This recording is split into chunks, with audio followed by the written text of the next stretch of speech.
Hey, and welcome back to the second half of this video series on making a bracket in Autodesk Inventor 2020. The link below will bring you to the directions for how to make this bracket exactly to the right size and the right scale so you can follow along if you'd like.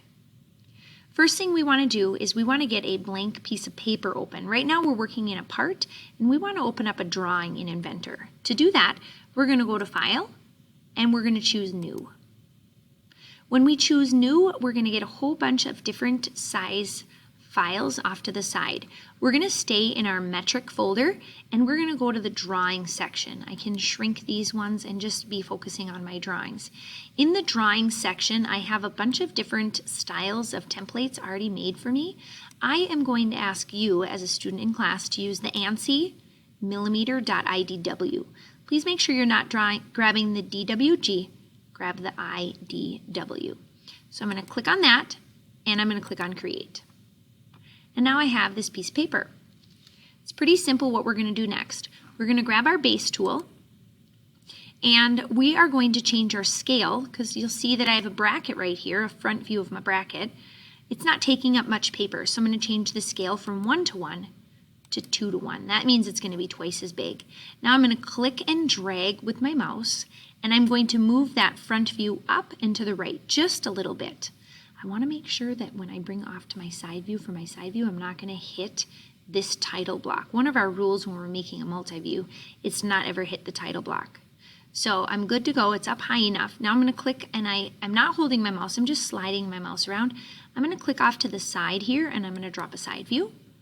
And then I'm going to bring my mouse up and I'm going to click and I'm going to drop a top view. This is a good place to start, but most quality orthographic multi-view drawings also have an isometric, and Inventor allows me to do just that. So I'm going to click here. Now I could leave it at that scale. I did a really good job guessing. I didn't hit this drawing. I didn't hit my title block, so if I wanted to keep it that scale, I could. But I'm going to show you how to shrink it as well. But before I can shrink that, I need to click on OK, and I need to drop that in. Notice how cool that looks. It turns it into a legit multi-view, and this is actually what you're going to be turning in class. However, some of you are going to find that this isometric is just too big. So what I want you to do if it's too big is I want you to get the red box around the outside, and then on your mouse you're going to right click. On your mouse there's an opportunity to do a right click. That just means you're clicking on the right hand side of the scroll. Usually you're going to use your middle finger to do that right click, and a menu will come up. With that menu up, we're going to click on Edit View. Do you see how it's right here? I'm going to click on Edit View with a regular click on my mouse. Now with just this view selected, I can change the scale. So I'm going to click on the drop down and I'm going to change this to a scale of 1:1 and then click on OK. Now it fits in a lot better. I'm not too tight to anything else and I like the look of that a lot better. This looks really good for right now, so I'm going to do a Control S on my keyboard, or I can do a file save, or I can click on the little save icon. Because this is the first time I'm saving, a box is going to come up. I have an opportunity to name it. I want to keep it the same, but I'm going to add drawing at the end, or you can add in multi-view. I want it to save back to my H drive like we did in our previous assignments in class. And I'm going to click on Save.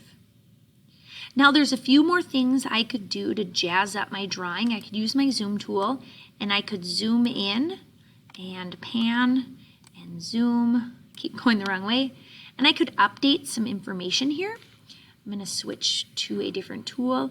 I could use my title block. I could type in here with my annotate tool. I could type in some more information. That's totally up to you, whatever you would like to do, but that's not going to be required in class. And then I can scroll and I can zoom out. How I want you to turn this in class is I want you to take a picture of this using your Chromebook camera and then submit this to the Inventor bracket assignment here in Schoology.